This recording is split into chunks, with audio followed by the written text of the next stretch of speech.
There is a phone, but as part of the meeting, family issues came up, she cannot be around anybody. So we have a forum, so please stand for the pledge. I pledge allegiance Pledge allegiance to the flag of the United States of America and to the republic for which it stands, one nation, under God, indivisible, with liberty and justice for all. Thank you, everybody. Okay.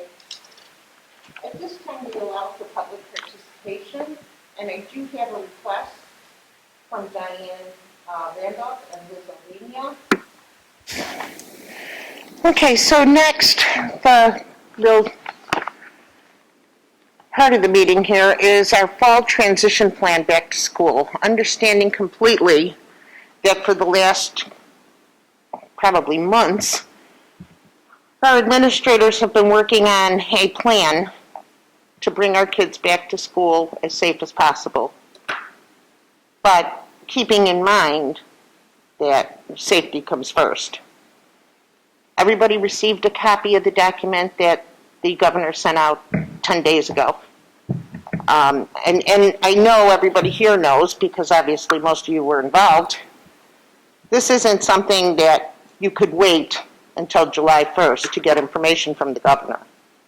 So I want to thank you guys directly for planning ahead and making sure we can do the best we can. The presentation that we're going to hear tonight is months of work, guys. They've been working on this. I know I've been hearing interjections every now and then about what's going on. So I know it's something that everybody's been working on for a long time. They're going to present it to us, and then we can talk, discuss, but I just want to make sure everybody understands how much we appreciate the work you're doing for the kids here. So thank you so much. Thanks, Marianne. Okay. Do you want to present from your seats? Okay. So I'm going to start us. I'm going to kick us off here then. Okay. From my seat, if that's okay. Then I can keep my foot up.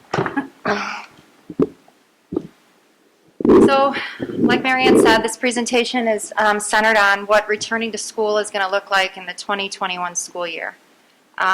To be perfectly honest, when working in committee early on, and this goes back to late spring, I never thought that we would be having a conversation about coming back to school in person in August.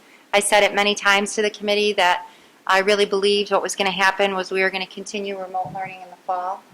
And I, along with many of my colleagues across the state, were very taken back at the press conference that the governor had on June 23rd when he said, plan for in-person learning. Our goal has to be to try to get the kids back in school. The good news about that is I feel like we did a lot of heavy lifting around making remote learning more robust, and I think you'll see that today. And what we're going to present to you is a hybrid model. And I will tell you, I want to preface this presentation with, I'm prepared to take ownership of this, and there's always going to be people that are unhappy. And I'm going to prefer to be criticized for being overly cautious instead of not being cautious enough. Because these are some very big decisions that we've had to make while ensuring the safety of not just our students, but as Liz and Diane said, all of our staff members as well. So if we could just click, who's got the clicker? I got it. Okay. So these are the phases, as I'm sure you're all aware of, and currently Illinois is in phase 4. We'll see what happens after 4th of July weekend, but that's where we are now. That means schools are permitted to reopen under the guidance from IDPH, which again we finally received on June 23rd. We had long awaited that guidance. What we learned from that guidance was that they really wanted us to get the kids back in school, and there were caveats, I'm sure you've all read it, that we went through the guidance that said social distance whenever possible, masks are required, face shields are okay, you could use face shields.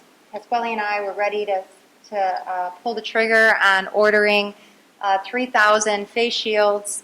I don't know what happened, but something made me say to him, let's wait. The principals are going to be in next Tuesday. We'll show them the different types of face shields. And not 12 hours later did they come out and say, face shields aren't acceptable. So you can, if you wear a face shield, you have to have a mask on with that as well. So I share that story with you because I hope you could, I'm just trying to give you the reality of this guidance is ever changing, constantly evolving. They keep moving the goalpost, and we have to keep tweaking our plan to work within the confines of what they're telling us is and is not acceptable, while keeping clear our conscience about what the science, we know the science has taught us about this virus. So I say that to you because you're going to see later on in this presentation decisions we had to make around that. Even with reopening, we're facing challenges and fielding calls from parents. We have to come to some sort of an agreement. The time, right? The time that we've had to get this thing in place. So there's all sorts of issues that we've faced, but we're doing the best we can with the information that we have. And as I said, right now we're in phase 4, but we have to be prepared to move back into phase 3 and move back into remote learning if that's ultimately what ends up happening. Which, if I was a betting person, I would say will probably happen sometime when we return back to school. So if we go to the next slide. Do you have the clicker? So our ISB guidelines.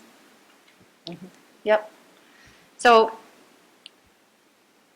what they are saying to us is everybody has to wear a mask or face covering in the building at all times. No more than 50 individuals can gather in one space. So in this room, we could not have any more than 50 people. Social distancing 6 feet apart. We have to symptom screen our students. So you saw today we checked your temperature before you came in. We'll be required to check the temperature of our students before they board the bus at the bus stop. And we'll also have to check the temperature of our students if their parents drive them to school before they get out of the car, if their parents walk them up to school before they walk into the building. So we'll be taking temperatures every morning, not just for students, but for staff and any visitor that wants to enter the school. I talked to you a little bit about the caveats, and you'll notice in this bullet here it says social distancing must be observed as much as possible. Well, that's just a way for people to be able to say, let's bring the kids back to school and not necessarily worry about if we're listening to what the science has taught us.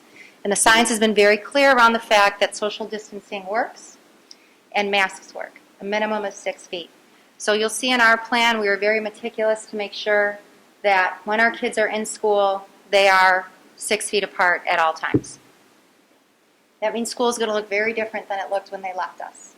So people talk a lot about mental health issues of our students and what this has been like for them to be at home. We have to keep in mind and we have to start preparing for them to understand that school is going to look very different than it looked when they left. So it's true. The kids are excited. They can't wait to get back to school. They miss their friends. They miss their teachers. They want to come back. We have to start preparing them that they're not coming back to the same world that they left. And you'll see a picture of what that classroom looks like later on in the presentation. So again, our priorities for coming up with this plan was, at top, was safety. We thought about that first. And then next to that was the importance of making school's remote learning component more robust. We want it to feel more like a regular school day. And I got to tell you, that wasn't just the feeling of myself or the principals. That came right out of our SPA members. Like, they were the first to identify, we need to get better at this. These are the things we need to do. And it's not that I think you did a fabulous job. I think we did a great job. But we were under the gun. We didn't have a lot of time. All of a sudden, the world closed, and we were supposed to figure it out. So it was nice that we've had this summer to be more thoughtful and come up with a plan that does definitely mirror something that looks more like the school day. What I ask everybody to remember is we are in a crisis. This is a crisis. It's a pandemic. We are in a crisis, and the world looks different, and we all have to learn how to interact and live within that world. We did, in our plan, prioritize students with IEPs and our low-level ELL students, so level 1, 2, and 3 students, to get them into school, more contact time with teachers, and our IEP students, more contact time with teachers as well. We're also doing the same thing with our kindergartner and first graders, because we do believe that those primary years, those formative years, the more time that they can have engaged with their teacher instead of remotely, the better off it is. Obviously, it's that way for all of the kids, right? But we had to prioritize where we felt the highest need was. So the e-learning committee has been, like I said, in place since late spring, early summer. These were our priorities of that committee. It didn't help us when we sent the kids home. It didn't help us when press conferences were held and people went on TV and said, don't grade the kids, don't take attendance. Nobody can get a lower grade than they had. Well, it made it really, really difficult for us to engage especially our middle school students, because nobody was feeling any sort of accountability, right? Kids are like, well, I don't have to do it. I'm a mother of a senior in high school. Imagine what life was like at my house, They can't get a lower grade, Mom. What does it matter? So that's going to help us, I think, when we end up remote learning this year, that now what the state is saying is, yes, you're going to take attendance. Yes, there's going to be expectations for grades and work. Yes, we're going to test students. So even that in itself, right out of the gate, makes it feel more like real school. So what we're looking at is, it really came up, there's two options really that were embedded if you weed through all the jargon. And basically they were remote learning all the way, 5 hours of remote learning, or a blended model of bringing kids to school for part of the week or part of the day, and then remote learning when they're at home. And I can tell you, with lack of any real guidance, people across the state, my colleagues, were pretty much all over the board in this. Understandably, the states with low counts, the counties with low counts, those southern counties that are bordering Kentucky, they're in a very different situation than those of us that are here, in an urban community bordering Chicago and O'Hare Airport, right? So you would expect that things would look a little bit different around that idea, right? I can talk to you about the partners around me who I talk to every single day, whether it's on the phone or in a Zoom. And at this time, today, at this moment, Rhodes and River Grove are planning for all students coming back for in-person learning for 5 hours a day. Rosemont is also planning for that. However, they have a very important meeting tomorrow with their union leadership. So that tells me something. Franklin Park and Manheim and Schiller Park and East Lyden High School are all presenting blended models for students to come back to school. So the three largest partner districts, and that's Schiller Park, Franklin Park, and Manheim, and the high school itself, have very similar plans that they're offering to their families. And what they're offering is a blended model where students are going to be partially in person and partially at home, but keeping in mind that we still have to offer choice to parents who aren't going to feel comfortable sending their kids to school at all. And there are parents that are already telling us, I'm not sending my kid to school until there's a vaccine. So these are just some things that we're going to implement. Again, hand sanitizer. Kids are going to be squirted before they get on the bus. Kids are going to be squirted before they walk into the school out of their parents' cars. We're going to require them to wash their hands with soap and water after they sneeze, cough, blow their nose, which you might say, yeah, well, you should have been doing that all anyways. Well, we were, but just saying these are the things that are going to be implemented, right? Everyone's going to have face coverings. We're going to ask our teachers to wear masks and shields, although it's very, very difficult. I think you're seeing that, and it's hard. It's also hard to hear you. We are going to give the students 2 cloth masks, and we are going to ask their parents to consider having them wear face shields, and if they will, we'll provide those as well.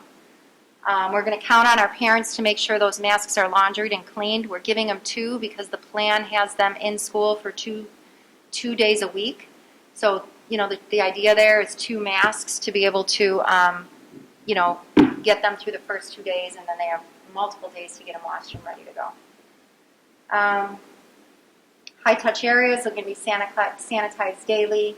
You'll see the plan that there's an opportunity for very deep cleaning of all 3 of the buildings between the A and B schedules, and we'll get to that later. We purchased a significant number of these backpack disinfectant sprayers, and they will be housed on our buses and in our schools so that our buses are disinfected in between all routes for each building. These are just examples of what we're going to provide to students. That's one of the sample masks. That's this one that I had on here. I do think this one's a little bit easier to breathe under. Having worn this one and having this one on tonight, it's very, very difficult to breathe under that one. We're going to maintain social distance because we know that's a good thing, and the science tells us that we should. I will tell you that those school districts that are coming back, they're leaning on the language in the guidance that says, well, it says social distance whenever possible. Well, I'm not doing that. So we're going to social distance. That's the safest thing that we can do to bring the kids back.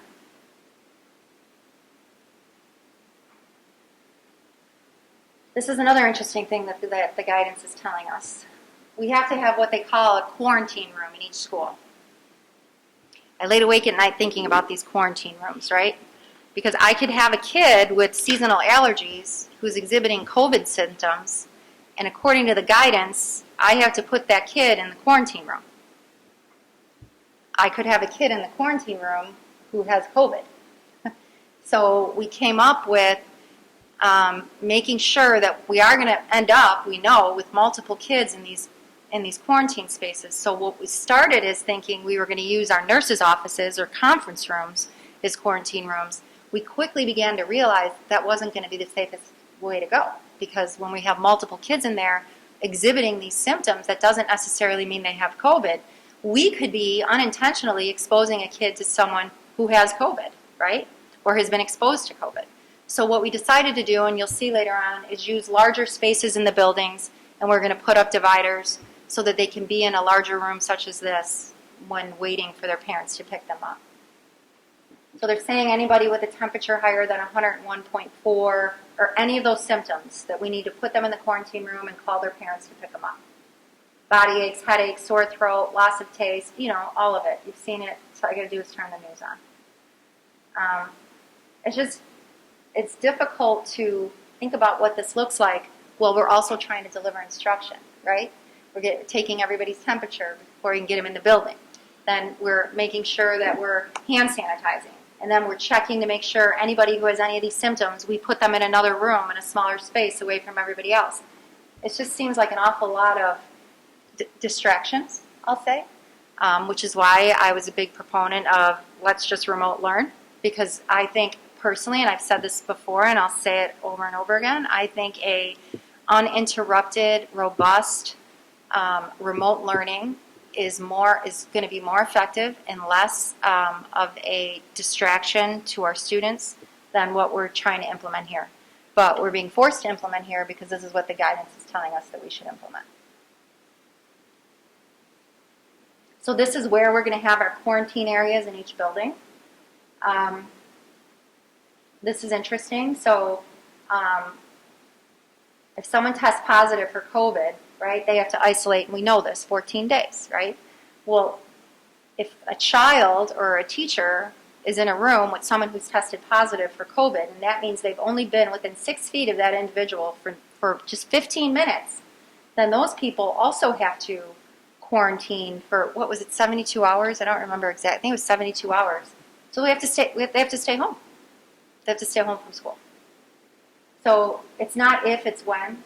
But these are where our quarantine areas are going to be located in each building.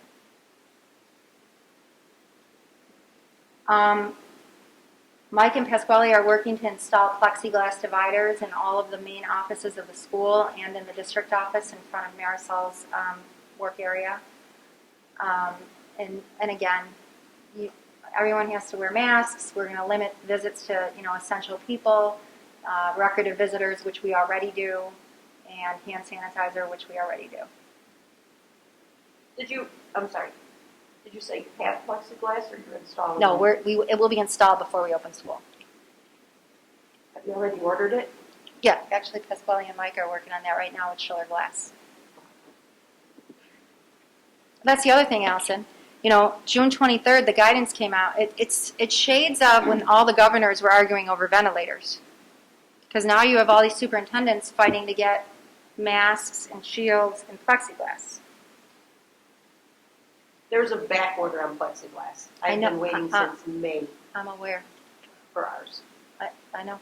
So this is going to be extremely stressful for everybody too when we come back. Student supplies. So we're not going to ask our families to bring in school supplies this year. We're going to provide them. And what we're going to do is issue the students a set of supplies, one for home and one for school, so that they're not bringing anything back and forth. The only thing that's going to go back and forth is the iPad. they're not going to use their lockers. So their backpack or their school sack, whatever the parents send them with, will hang on the back of their chair. We're not going to be sharing any more items. So everything will just be individualized to each school. And if and when we're using books for guided reading, which is how are we going to do guided reading, 6 feet social distancing, I'm not sure. We've tried it with the pointer. We'll make sure that we use hand sanitizer after they use the books. So this is what a first grade classroom looks like at Kennedy right now. We are able to get 1 student per table. We can get them 6 feet apart, and we're able to get 12 students in a classroom at a time by following the guidelines of 6 feet apart. The expectation will be is the students will come in, and that is where they will stay for the duration of their time in school. So they're not moving around the building, going to art class or music or PE or project spaces. They will sit in that same seat for the time that they are in school learning. What will happen is teachers will move in and out, but kids will remain stationary. And we're doing that to limit the kids' exposure to other children and other adults in the building. So that we can, if we do get positive cases, we can then know what the containment of that is. So if these 12 kids, one of them gets positive, I just have 12 kids instead of 40 kids who've been all over the school. We're shutting down the water fountains. We're going to put a water bottle at each student's seat and some sort of a snack that they can have. No food in school. Kids will go home with a grab-and-go lunch and grab-and-go breakfast for the next day. So there'll be no eating in the building, other than the water bottle and the snack that's provided by the school. What happens in the bathrooms? Is there someone monitoring the bathrooms? So we're going to be using our paraprofessionals and our Explore teachers, our art, music, PE teachers to help us with bathroom monitoring, limiting the number of students in the bathrooms, and then the bathrooms consistently cleaned and disinfected throughout the school day.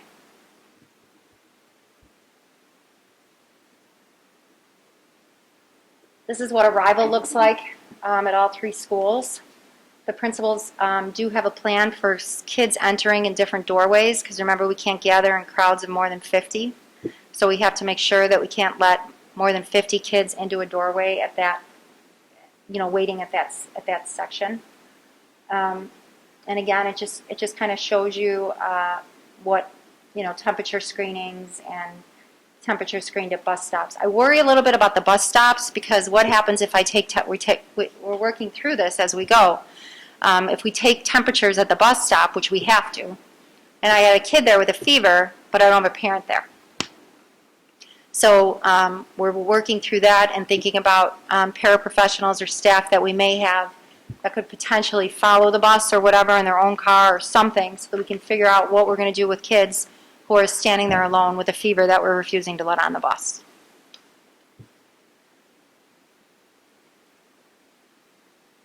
This is where we're going to stage the kids at the end of the day, or how we're going to dismiss them. Kennedy has the ability to stage kids in the gym, because they're not using the gym for their quarantine space. So we're staging them by bus color in the gym. Washington and Lincoln are going to strategically stagger out their classrooms in an orderly way, 1 room at a time, to make sure that we don't have multiple kids in the hallway at the same time.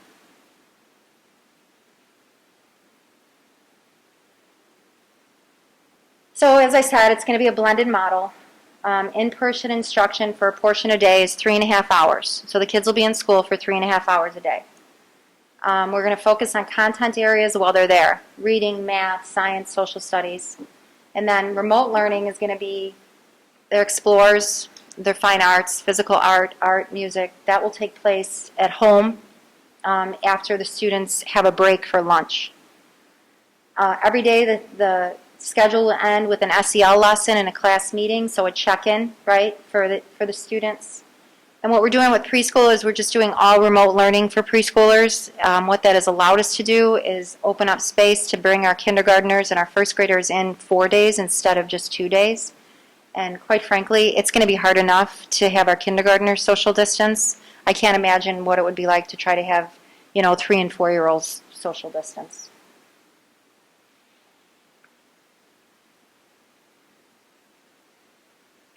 Whose slide is this? I think is this Melissa? I'm sorry, I took all your slides. Go ahead.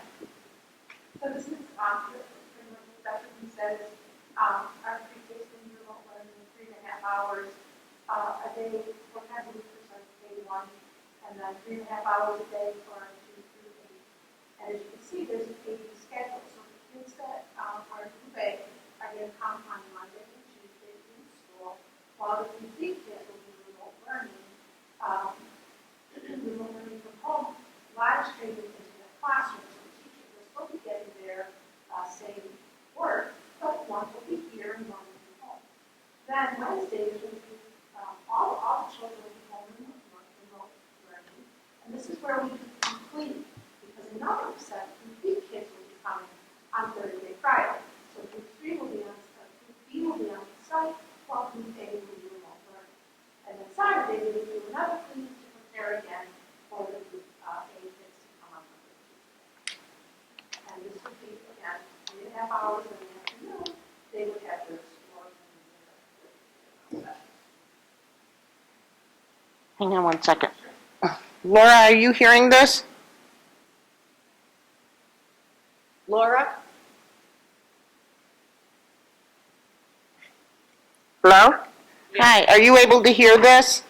No, not really. Okay, we'll send you part of the presentation when we're done, okay?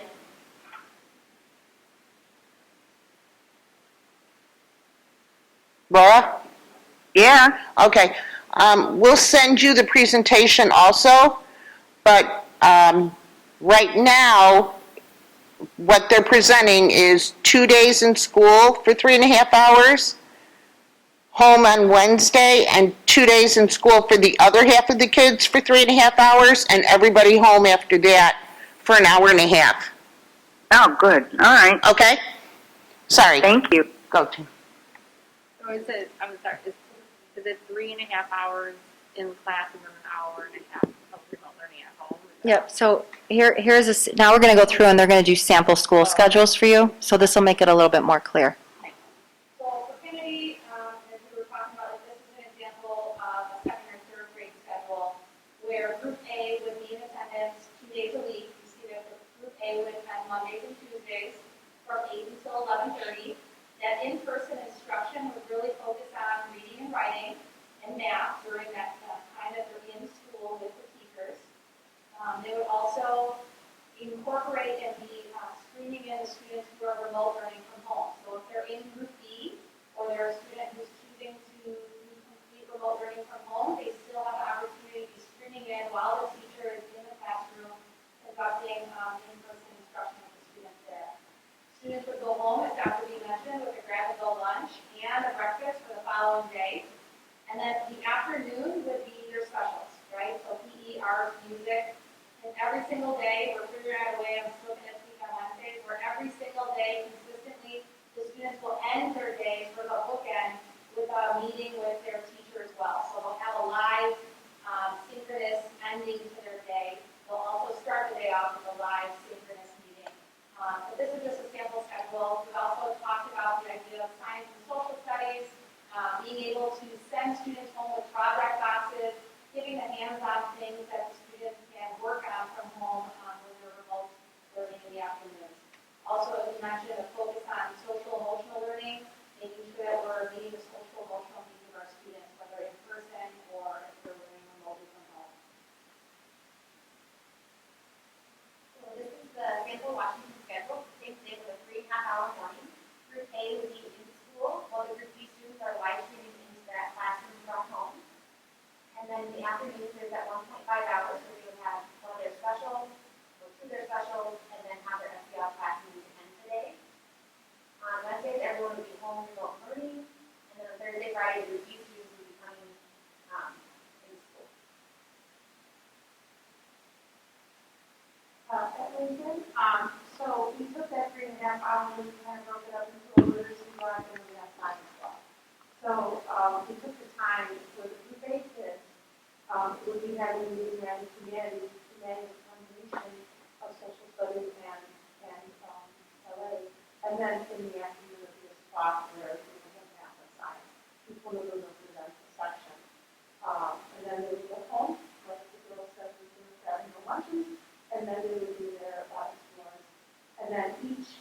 sections, like so for seventh graders, trimester, they're all going to have music. So they're going to have PE and music. And then we would then do synchronous meeting as well at the end of 2:30. And there would also be some office hours between for kids to be able to contact with each other, questions, comments, concerns that they have during the course.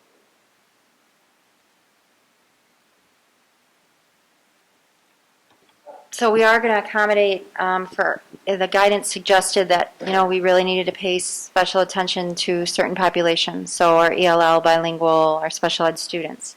So with this schedule, we are able to bring our students with IEPs back to school 4 days a week, so Monday, Tuesday, and Thursday, Friday. And then the same thing with our level 1, 2, and 3 ELL students based on their spring access scores. 4 days a week as well.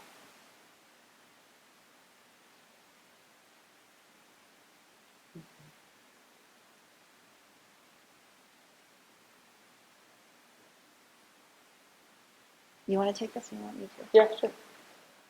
So transportation, especially with an AB schedule and with the guidelines that we're given, is very difficult to implement. But me, Mike, and Dr. Borshevsky have been working, pretty diligently to figure out a way to get the kids in a manner, social distancing, and still be able to get them to school safely. Like we talked about before, we do have to take the temperatures before they get on the buses. And that in itself is a little bit of a process, and especially a time delay when we're trying to get all these kids on the buses. But we did, through the guidance, have to figure out that although Schiller Park has always, provided transportation to those within the district, all the students, there are also guidelines from the state that say that if you reside within 1.5 miles of the school and aren't in the way of a safety hazard, like an Irving Park Road, that the school technically is not obliged to provide that transportation. So given that, and given that the district has constantly been able to provide that transportation, but now we have different transportation needs. Me, Mike, and Dr. Borshevsky have kind of looked at the numbers and figured out some very simple schedules as to how we can get all the kids that need to be transported to school, but we would have to take out the kids that technically are within walking distance without hazards like Irving Park Road. So we did a little bit of analysis, and we estimated that last year we were transporting about in the high 800s of students, and this year taking away the ones that didn't have a hazard in the way that could walk or be transported to school by their parents. We found that we still have to transport close to 750 students. With our big, large buses, they do have a normal capacity of 77 people, but in order to maintain that social distancing, we're only able to keep one person per seat. So that really limits those 5 buses to about 26 people total, and then we're probably going to have a para on the bus, so that kind of pushes it down to closer to 25. With bus 6, which is our mid-sized bus, that's the one with the lift on the back, that has the capacity normally for 48, but we can only really hold 1 per seat, which lowers it to 6. And then with the small bus, the special education bus, they normally can hold 21 plus a lift, and we can only really hold 7.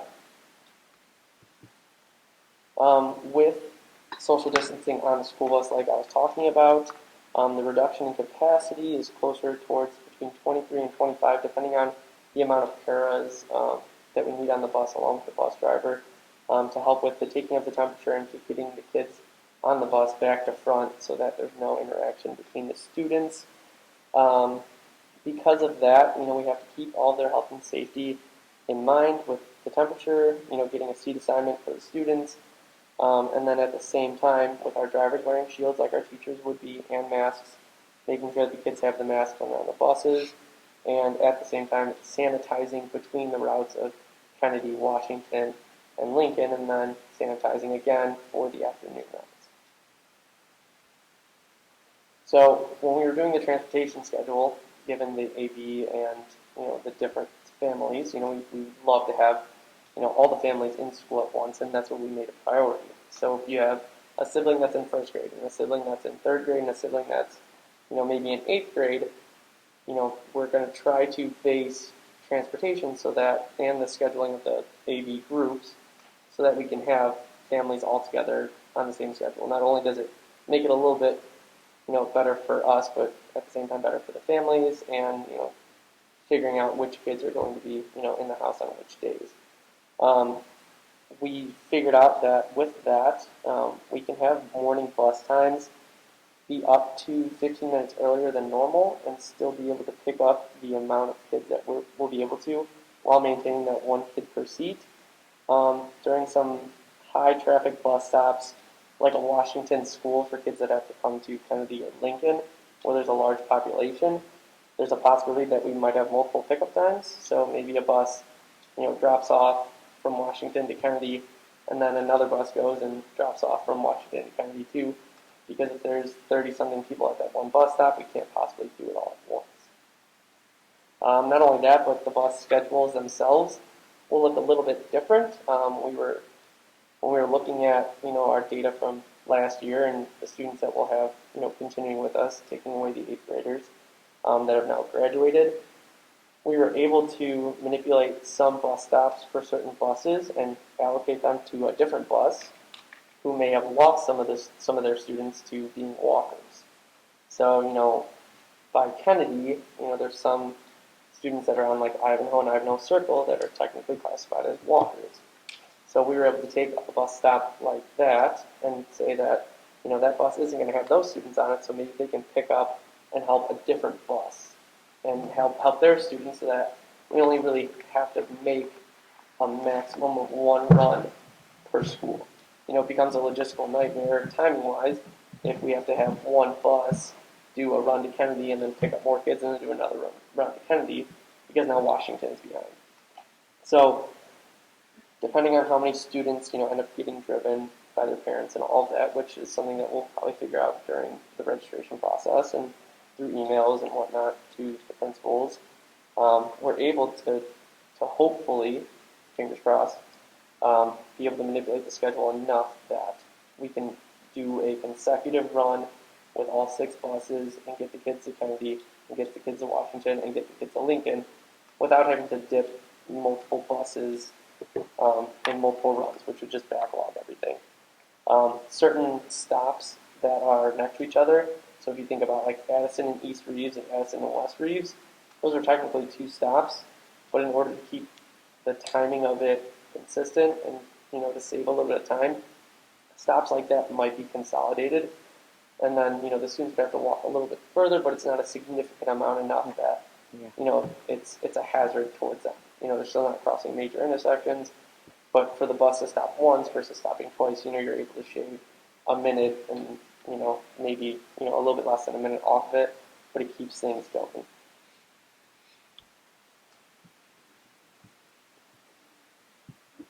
So, the other thing that we talk a lot about, and I've had many conversations with our board president, we are very concerned about the safety of our students. There's no doubt that's who we are. We put students at the forefront of our decisions. But I want to reiterate, we are also very concerned about the safety of the people that are going to be working in our buildings. Our teachers, our paraprofessionals, our custodians, our cafeteria workers, our bus drivers. That weighs on us, on our hearts and minds as well when we think about what this looks like. So I just want to assure everybody that we're taking every possible precaution to not just keep the kids safe, but the adults in the building safe as well. We're also acknowledging and honoring that we're fielding phone calls from teachers. They're scared. We're not just fielding calls from parents.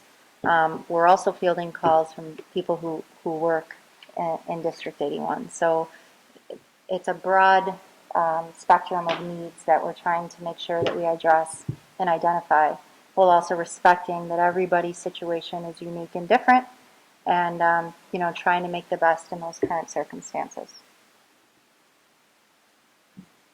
So after it's always been my position that the board should have the information first, and I do that because I don't want you in the Walgreens or at the Gambino's and you get a question and you don't know what's going on. So I wanted you to be the first to see this presentation and hear this information. And tonight, after this meeting, we're going to push out a letter to our parents highlighting this presentation in very condensed form, very, very condensed form.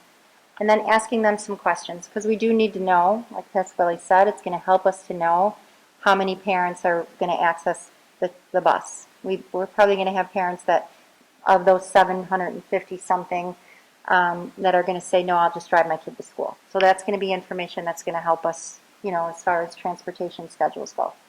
The survey also asks who is thinking about keeping their kids at home.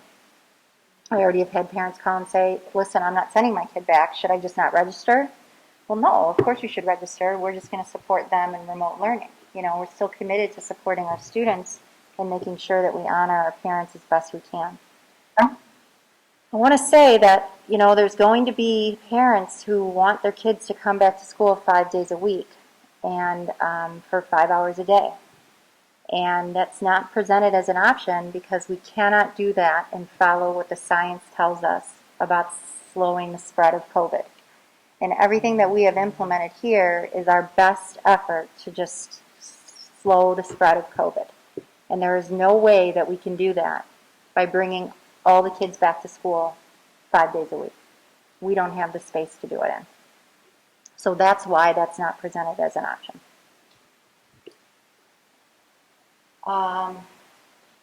Cappy has a frequently asked questions document that's going to get uploaded to the website either today or tomorrow. And I'll share those survey results that we get from our parents with the board. And I think at this time that's all we have. But I'd love to hear your questions and your feedback. I have a question. How will you monitor the kids getting on and off the bus, that they're maintaining their social distancing? There's going to be a paraprofessional on each bus. Mm-hmm. So the students will be, assigned, sitting in the same seats each time they board the bus at the bus stop.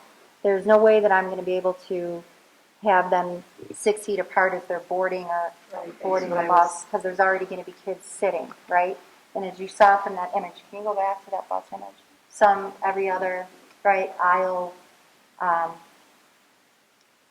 So they're every other seat, but what we're really doing is aisle, window, right, Pasquale? Like, If we do every seat, right. We'll try to stagger them. So we're toying with the idea of not doing every other seat and potentially considering doing every seat, but alternating aisle window. So you're right, Allison. When they board the bus, Yeah. there is absolutely no way that I can keep them 6 feet apart. Or when they're getting off, because you can't get off the back of the bus. No, they're going to have to walk past somebody as they walk down the aisle just to get to their seat. There's no way around that. We're just going to try to fill, like you'd be boarding, well, I guess the opposite of boarding an airplane, but back to front, and then leaving front to back. Mm-hmm. So that way you're not really having too much interaction, because the first person goes to the back, they fill forward so that they're not passing those students as much as possible. But then, when they're leaving the bus, now the last person on the bus becomes the first person to get off the bus. And their kids, they're not going to be paying attention to who's getting on. I mean, they're just not. They're just not going to. Kids are not that in tune to what's going on as much as adults are. My other issue is, or my question is, what about a parent who refuses to have their child wear a mask or a shield to come to school because they don't believe that this is really something? So Kriya Bochek is currently working on a policy that the board will adopt that basically says you cannot attend school without a face mask or a shield. So that's not even going to be an option. If that's what they say, then they're going to have to leave their child at home. Okay. Yeah. I had brought that up. Kim and I had talked about that already. You will have somebody out there who doesn't think their kid should have to wear a mask, who doesn't believe, the COVID story. Yep. You may have somebody out there who wants to come in the building and refuses to wear a mask. Once we've set the policy, it's that's it. you have to abide by it, or you have to leave. And, if we have what we've seen on TV, Yep. you may have to call the police to come get them out, but this is our policy. It's the same thing as we don't allow bullying, we don't allow fighting. Your kid is fighting, they go home. Your kid is not wearing a mask, they go home. It's our policy. And parents want to come into the building, but they don't have to wear a mask because they don't believe in it. Well, go Or someplace they'll else. wear a mask into the building, and once they're in, they take it off. They gotta put it In on. the building, yeah. I mean, Gotta leave it on. I'm sure you face that every day at work. Oh, yeah, I do. Mm-hmm. I do. So, we'll have the That's why I'm policy. thinking of these things that Right. it's out there. I mean, it's out Right. there. And in here, everybody is cohesive, everybody's doing what they possibly can, but when you get out in Right. everyday life, people just aren't, they don't believe this is something we need to be worried about. Right. And as I told Kim, I thought our policy needed 2 sentences. You don't do it, go home. I didn't know how long it needed to be written, but I thought 2 sentences worked. Usually have to reference some sort of law. Yeah, I know. I'm sure there's a law out there somewhere. But, it is the new normal. And if you're not going to do it, we are going to call the police. We are going to report it. You know what I mean? It has to be the new normal. And people have to accept it, or they have to stay home. We have to take care of the staff and the children. So, Is there, and I know it's still early yet, but have you had a good amount of staff that just aren't comfortable coming back? Just a handful. And do we have teachers that can fill those spots, or are we going to have to get subs? We haven't had anybody definitively, request an FMLA. We've just had teachers share their concerns about, Okay. what happens if my school doesn't go back and my kids are full remote learning. Just, Right. I live with my elderly parents. I have personally, I have an illness that puts me at risk. Those kind of conversations. Right. which is very understandable. Right. Completely understandable. Again, it's uncharted territory here. So we're going to have that. We're going to have parents that they don't want their kids back in school. Totally understand that. And us as a board, we live in the neighborhood. We're going to hear it. There's been a few things that happened in the school district in the last 20 years that, people will seek you out. One was changing the schools to be K through 3 and 4 and 5, and then junior high. That was a biggie. The other one was changing the report cards. That was a biggie. This is bigger. People will seek you out. But we've all got to be understanding that this is it. There's not a lot more we can do. And totally get it if you guys aren't comfortable sending your kids back to school. You're right as a parent. But this is what we're offering. We will work with your child to have the best education possible, learning from home, or the hybrid model that's presented by the administrators here tonight. But you're going to have parents calling you, finding you, somehow, that they need their kid in school 5 days a week. That is not an option. And it's just not a feasible option right now unless you're part of the groups that are coming for 4 days a week. That's about all we can do. Tina, any questions? About bathrooms, have you guys had any thoughts about, are you thinking of taking turns for the kids or just? Yeah, logistically, we've had conversations around that, and I think that, as we said. I missed your question, I'm sorry, Anna, can you repeat it Yeah, louder? just any thoughts about bathroom breaks and how that would be manageable? So, we've had a lot of conversations around that, and that, like many of the other things, I know it's going to get tweaked and changed as we go. Right now, what we're saying is we're going to stagger it out. We're going to have our paraprofessionals or these teachers that are remote learning in the afternoon helping us, right, supervise bathrooms and making sure we're circulating our custodians through those bathrooms throughout the school day. Normally, that's just done, at the beginning of the day and the end of the day. Now the bathrooms will be cleaned throughout the day. But right now, I think we just got to live through it a little bit.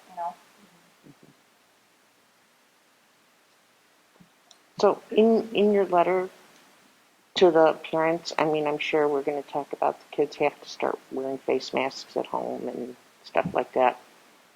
But are you going to present that if they don't wear it, they got to stay home? Well, I didn't say that yet. This is our first. We'll make sure that they understand Okay. that. I just didn't put it in this letter. This letter is a lot for them to digest already. Yeah. There's a lot of information in there. And like I said, there's going to be I don't like to make decisions that I know are going to upset people, and I feel like that's what I've done here. But there is no other way to do this where we can make every single stakeholder feel like their needs are being met and they're happy. Mm-hmm. I feel like what we're presenting and what we're offering is our best that we can possibly do under the current conditions. I know that we're similar to Franklin Park and Mannheim. Mannheim is bringing kids to school 5 days a week, half days, so AM, PM schedule. She feels comfortable and confident that she has enough staff members to thoroughly disinfect areas that different kids are going to access in the morning and the afternoon between those two sessions. I don't feel that we can successfully deep clean and have different kids come in the morning and the afternoon accessing the same space. That's why I'm most comfortable with the same set of kids on Monday, Tuesday, and a break in between Thursday, Friday, and then the weekend in between to properly disinfect those areas. So I just know that there are going to be parents that aren't happy that kids aren't coming to school 5 days a week. And I just want to prepare you all for that. I want you to be prepared for that. I also want you to know that this wasn't easy to make this decision. But we put our heads on the pillow at night knowing that we did everything we could to keep everybody safe. Because God forbid somebody gets sick or something worse than that happens. That's going to be really hard for all of us. And even those of you sitting up here with me, I know it will be very hard for all of you as well. So just know that we put every protective measure in place that we believe we could have. Does anybody else have any questions or any comments or anything they can think of? As I said, this is going to be talk in town, and it's the best thing that we can do right now. And there are going to be a lot of parents, I'm sure, that are not going to want to send their kids. They just don't feel safe. And, I don't know how I would feel. I know I wouldn't be, sending my child to school right now, especially when you're seeing all the states rising and their numbers are rising, the COVID infections are rising, children are getting sick now. But I think this is a good, solid plan to get some socialing and, a good education, because that's what we're here for, a free and appropriate education. And that's what this gives. So, Our playgrounds are still going to be closed, correct? We can bring according to the guidance, we can bring the kids outside. We just have to be disinfecting the playgrounds in between each group. And I don't think that we have the manpower to access the playground equipment and disinfect it after every 12 kids use it.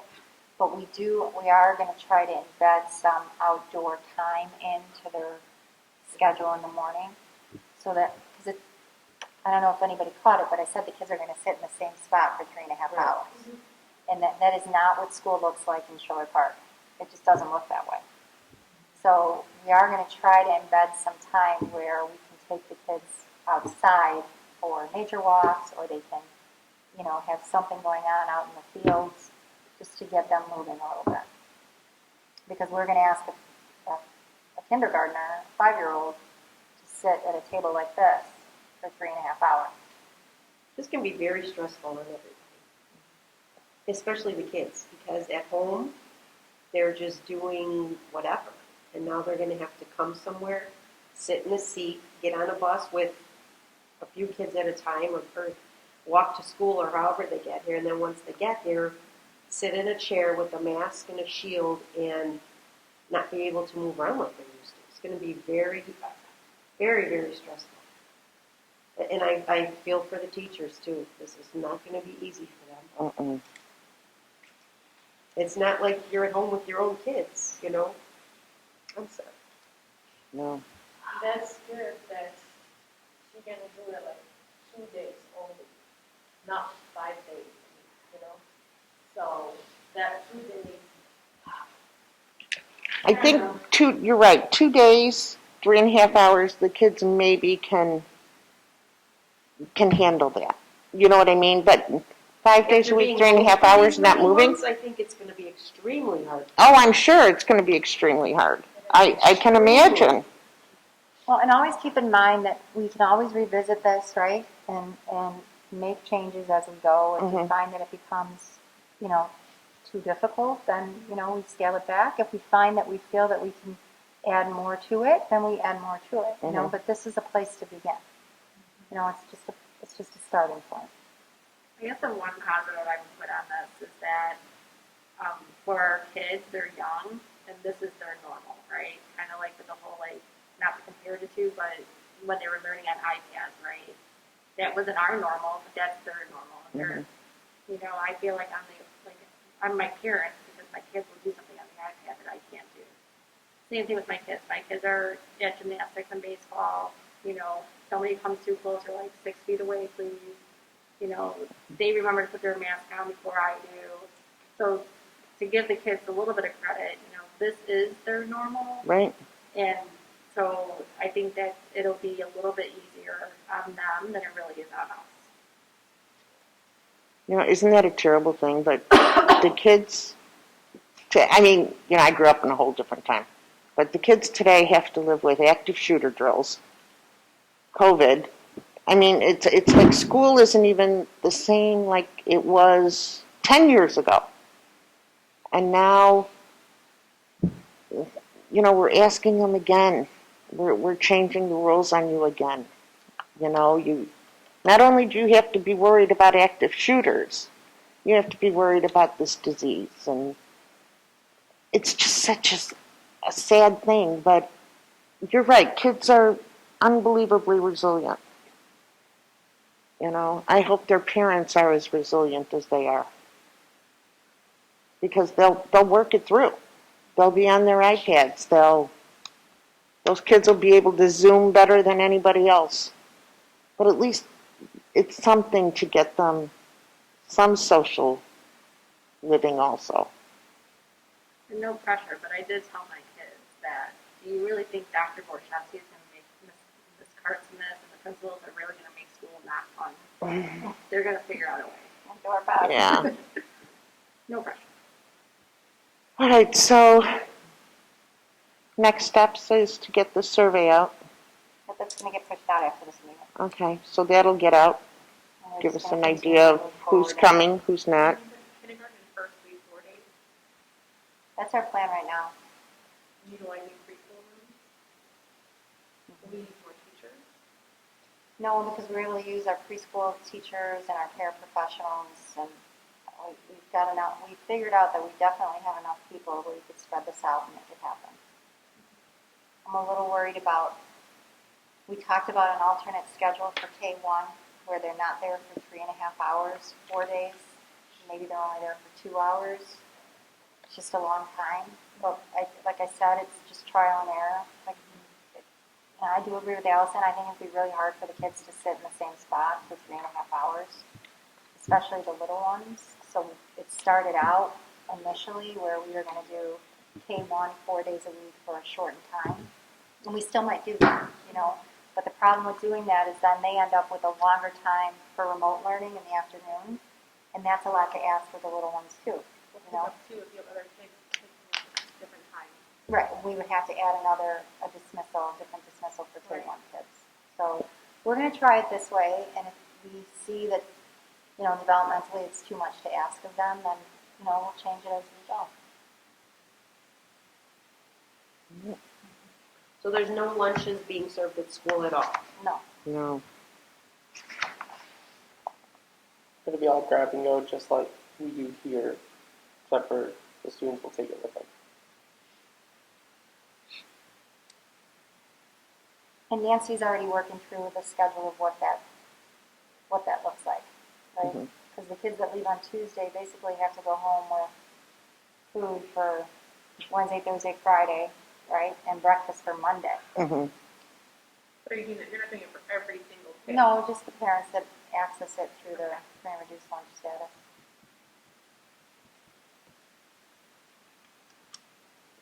Yeah, that's a lot to ask too.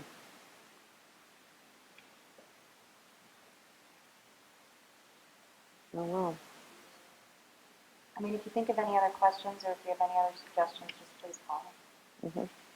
I think you guys have done a really good job, you know, thinking everything through. I don't think there's an easy way, either way. Mm-mm. Thank you. And I appreciate that you guys are more on the conservative side than that. So I appreciate it. Thank you.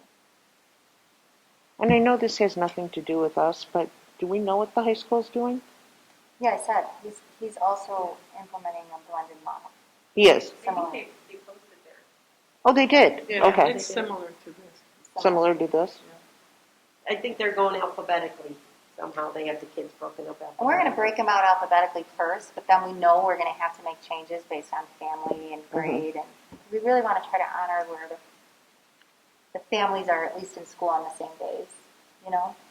But then thinking about multiple kids with multiple schools, and so there'll be a little bit of movement. Not much. It's probably very good. All right. Anything else, guys? Before we close, next week we have our regular board meeting, and we were going to do that one in person also. You know, just to allow people to come in. Kim mentioned that we'll have a design team to see what our new Washington will look like. Lots of colors, I'm sure. And we'll meet at the regular time next week. Again, with social distancing as best as we can. People who might want to attend the meeting, we may have some staging and stuff going on, but we'll meet next week here. Okay. At this time, I'd like to entertain a motion the Board of Education adjourn the special board meeting of July 7, 2020 at 7:10, it looks like. Oh, Questions, comments, or concerns? Gina, call the roll, please. Belzati? Yes. DeSecchi? Yes. Downs? yes. Iwanio, yes. Lukasik? Laura? Laura? She may have fallen off because she couldn't hear. Sada? Yes. Alteris? Yes. Okay, thank you everybody for coming in tonight. I appreciate it. Take care.